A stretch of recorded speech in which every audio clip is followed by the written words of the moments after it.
So hi everyone, welcome to you all in my another video. And today we are going to discuss about the Dubai or UAE. So if you did your diploma in pharmacy or bachelor of pharmacy or PharmD, you are looking to migrate to Dubai. तो Dubai में कैसे job मिलती है? आज नियाज है हमारे साथ में। नियाज भाई बेसिकली यूपी से बिलोंग करते हैं और he work several years in Dubai. और इनका एक अच्छी बात यह है कि इन्होंने डिप्लोमा किया, तो बहुत सारे डिप्लोमा वाले बहुत लोग कमेंट कर रहे थे कि सर कोई डिप्लोमा वाला जो है इंडिया से दुबई में गया हो या ऑस्ट्रेलिया में अपॉर्चुनिटीज क्या होती है ना। तो आज हम नियाज से जानेंगे कि उन्होंने क्या क्या कौन कौन से स्टेप्स लिए ताकि दुबई में गए, और दुबई में उनको जॉब कैसे मिली, कितनी सैलरीज मिलती है उन्होंने एवरेज वहां पर, और लाइफ कैसी होती है दुबई के अंदर इंडियंस के लिए, है ना। तो ये सारी चीजें हम लोग जानेंगे नियाज के साथ में। तो my name is doctor Akram Ahmed, I am the pharmacist in lecture in Australia. So I'm also founder of the CEO of Academically. So we provide all the assistance to you if you want to migrate to abroad, whether it is a Dubai or Australia, Canada, US, UK, whatever country. If you are looking to migrate as a pharmacist, we can help you. Okay, so you can just visit our website. So Niaz, thank you so much for your time. If you can just give me your brief introduction. Yeah, myself Niaz Ahmed Qureshi. I completed my diploma in pharmacy in 2011 in Mumbai in Nagari Sister Sanstha. Then I have overall 13 years of experience, including in hospital pharmacy and marketing plus retail pharmacy. And Yes. currently I work with Dubai Right Health Pharmacy. It is a chain of pharmacy, and I was the in charge of that pharmacy. In COVID situation, I lost my job. I was doing marketing job as a area manager. But I lost that job, so I decided to move on different place. So I thought that there is a good job opportunity in Dubai. So I start preparation of DHA exam. I learned. Basically मैं बता दूं यहाँ पर कि नियाज ने diploma in pharmacy किया हुआ है और ये बहुत साल से ये काम कर रहे थे as a marketing executive MR, और फिर ये मैनेजर बन गए थे। और उसके बाद में जब पैंडेमिक आया तो पैंडेमिक के टाइम में जो है इनका जॉब का प्रॉब्लम हो गया और फिर इन्होंने एक्सप्लोर करना चालू किया कि हम विदेश में कैसे जॉब कर सकते हैं। तो नियाज, आपके आइडिया, आपके दिमाग में ये दुबई का कैसा आया? एक्चुअली एक दिन मैं बैठा था, मैं सोच रहा था करें क्या करें, क्योंकि जॉब है नहीं और हर जगह जॉब नहीं, कुछ भी नहीं था, पूरा लॉकडाउन था। तो घर कैसे चलाए। तो मैं एक दिन से यूट्यूब में देख रहा था कि बाहर भी अपॉर्चुनिटीज अच्छी होती हैं। तो यूट्यूब में देखा कि अब मेरे सबसे नजदीक तो यही था, दुबई जाना माना शहर था।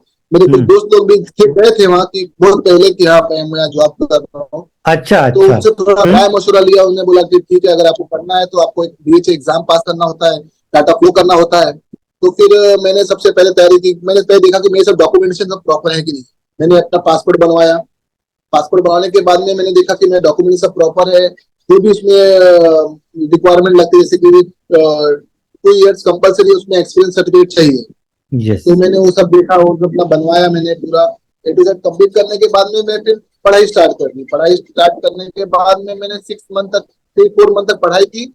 बाद में एग्जाम बुक किया। एग्जाम बुक करने के बाद जैसे हम एग्जाम बुक किया, एग्जाम देने के शाम तक रिजल्ट आ गया कि आप एलिजिबल हो गए। एलिजिबल होने के बाद फिर डाटा फ्लो का प्रोसेस मैंने स्टार्ट कर दिया। डाटा फ्लो का प्रोसेस स्टार्ट करने में उसमें 1 महीना गया। 1 महीने के बाद मुझे एलिजिबिलिटी लेटर मिल गया। अच्छा, अब आप बताइए, जब आपने ये DHA पास किया और एलिजिबिलिटी लेटर भी मिल गया, उसके बाद आपको जॉब कैसे मिली दुबई के अंदर? जॉब उस टाइम पे थोड़ा ये इशू था कि दुबई में भी कोरोना था, हर जगह कोरोना था। लेकिन ये प्लस पॉइंट मेरे को ये हुआ कि उस टाइम पे कोई आ जा नहीं रहा था, मतलब वहां से आ नहीं रहे थे, यहाँ से जा सकते थे।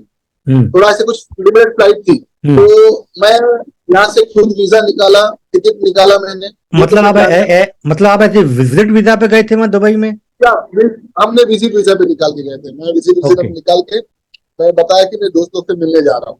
ठीक है। क्योंकि जॉब के लिए वैसे भी जाने दे नहीं देते, तो मैं थोड़ा ऐसा बोल के कि जॉब दोस्त लोग से विजिट करने जा रहा हूँ। तो दोस्त लोग का वहाँ का नंबर, इन्वेस्ट ID का फोटो सब इमिग्रेशन में सब चेक कराया। उन्होंने ठीक है जा सकते। तो जैसे वहां गया मैं, तो वहां भी थोड़ा पोजीशन डाउन था क्योंकि वहां भी कोरोना का थोड़ा हालत था। तो जैसे मैं वहां गया, 1-2 दिन रिलैक्स किया। 1-2 दिन बाद मैंने यहाँ से रिज्यूम तैयार करके गया था। तो मैं वहां गया, हर जगह डोर टू डोर, मतलब मैंने फार्मेसी जो चेन होती है वहां जाके अपना रिज्यूम सबमिट किया। आपने वहां हर फार्मेसी आप खुद से गए और अपना फिजिकल CV आपने उनको सबमिशन किया, और ऑनलाइन आपने सर्च नहीं किया था, ऑनलाइन जॉब वगैरह? ऑनलाइन में तो मैंने यहाँ बैठे बैठे सब दे दिया था। अच्छा। ऑनलाइन का रिप्लाई कॉल नहीं रहता। जब मैं यहाँ से निकलने वाला था तो 2 दिन पहले ही मैंने जो भी वेबसाइट थी, जितनी भी वेबसाइट थी, कम से कम मेरे ख्याल से 53-54 वेबसाइट थी, सब वेबसाइट में डाल दिया था। ओके। डालने के बाद में फिर मुझे वहाँ एक लाइफ फार्मेसी बहुत बड़ा चैन है, वहाँ गया तो हम्म। वहाँ तुरंत इंटरव्यू के लिए बुला लिया। तो ओके। वहाँ मेरा फर्स्ट राउंड हो गया इंटरव्यू, फिर बोला कि आप सेकंड राउंड के लिए आपको बाद में बुलाएं। तो ऐसे करते करते बाद में एक जगह से राइट हेल्थ चेन है, वहां से वहां चला गया डायरेक्ट में। डायरेक्ट ऑनलाइन इंटरव्यू हुआ था, तो वहां गया तो वहां सिलेक्शन हो गया मेरा। ओके, वहां वेरी गुड। सिलेक्शन होने के बाद बोला कि आपको अभी तो ज्यादा कोरोना पीरियड से सैलरी कम मिलेगा, तो वहां मेरे को 3000 सैलरी उन्होंने दिया। ओके। 3000 दिया मतलब अप्रोक्सिमेटली 60-70,000 रुपीज होता है। तो ओके। वो सैलरी पे हमको रख के हमको बोला कि आपको अकोमोडेशन मिलेगा, आप आइए। तो हमने वहां जाके तुरंत ज्वाइन कर लिया। तो मतलब उन्होंने आपको 3,000 रियाल दिया पर मंथ, प्लस एकोमोडेशन भी दिया आपको? हाँ, 3,000 दिरहम plus accommodation. That's very good. तो on an average generally diploma in pharmacy वालों को 3,000 तक मिल जाते हैं, या जिसको एक्सपीरियंस खाते में पैसे बढ़ते हैं डिप्लोमा वालों के, या वो उतने पे रहते हैं? तो यहाँ का एक्सपीरियंस कोई मायने नहीं है। अगर वहाँ का एक्सपीरियंस हो तो कुछ 500 दिरहम बढ़ जाते हैं। ओके। और फार्मासिस्ट लोग जो बी फार्म करते हैं वो लोग ज्यादा नहीं, कि 500 ज्यादा मिलता है सर। जैसे अभी मेरा 3000 है तो लोगों को 3005 मिलता है, यही डिफरेंस है। जो कि मुझे थोड़ा बहुत एक्सपीरियंस था सर, तो मैं 6 महीने में कवर करके मुझे इंचार्ज पोजीशन मिल गया था। तो बेसिकली जो को नियाज बेसिकली डिप्लोमा फार्मेसी है, तो डिप्लोमा के लिए फार्मेसी टेक्नीशियन पे आप लोग जा सकते हैं। You need to write the exam for DHA for pharmacy technician.